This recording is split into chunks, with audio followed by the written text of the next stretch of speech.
ஐயனார் துணை சீரியல்ல அடுத்த வர எபிசோட்ல பாண்டி இருந்துட்டு என்ன நடந்தாலையும் சரின்னு முதல்ல உனக்கு கல்யாணம் ஆகட்டும், மற்றதெல்லாம் நம்ம அப்புறமா பார்த்துக்கலாம் அப்படின்ற மாதிரி சொல்கிறாங்க.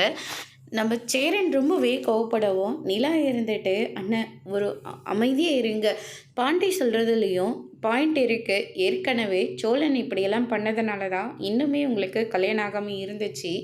இப்போ எல்லாமே கைகூடி வந்திருக்கு. சந்தாவும் நீங்களும் எப்படியும் ஒருத்தருக்கு ஒருத்தர் விரும்ப ஆரம்பிச்சிட்டீங்க. அவங்க பாஷையை நீங்கள் ஈஸியாக கற்றுப்பீங்க.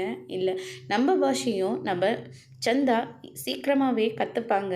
அதனால் கூடிய சீக்கிரமாக உங்கள் 2 பேர்த்துக்கும் சிம்பிளாக ஒரு கல்யாணத்தை பண்ணி முடிச்சிடலாம் அப்படின்னு சொல்லிட்டு நம்ம நிலா சொல்லிடுறாங்க.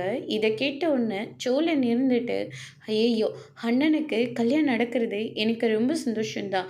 ஆனால் முதல்ல அண்ணனுக்கு கல்யாணம் ஆகிட்டு அதுக்கடுத்து தான் பாண்டி கல்யாணம் ஆகிடுச்சுன்னா அதுக்கப்புறம் சொன்ன மாதிரியே நிலா இந்த வீட்டை விட்டு வெளியே போயிடுமா அப்படின்னு சொல்லிட்டு சோழன் ஒரு பக்கம் ரொம்பவே பயந்து போகிறாங்க. அதுக்கடுத்ததாக பல்லவனை பார்த்தா ரொம்பவே சந்தோஷமாக நம்ம காயத்ரிக்கு டெக்ஸ்ட் பண்ணிக்கிட்டு இருக்காங்க.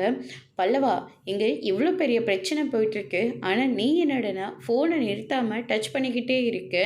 என்ன விஷயம், யாருக்கு இந்த மெசேஜெல்லாம் அனுப்பிக்கிட்டு இருக்க அப்படின்னு சொல்லிட்டு கேட்கவும், இல்லைண்ணே குரூப்பில் மெசேஜ் பண்ணாங்க, அதனால் ரிப்ளை பண்ண வேண்டியதாக போயிடுச்சு அப்படின்ற மாதிரி பல்லவன் கூலாக சொல்லிக்கிட்டு இருக்காங்க. நீ பண்ணுறதெல்லாம் கொஞ்சம் கூட சரியில்லை, ஆனால் ஏதோ ஒன்று பெருசாக பண்ணுறேன்னு மட்டும் எனக்கு நல்லாவே புரியுது அப்படின்ற மாதிரி சொல்லிடுறாங்க.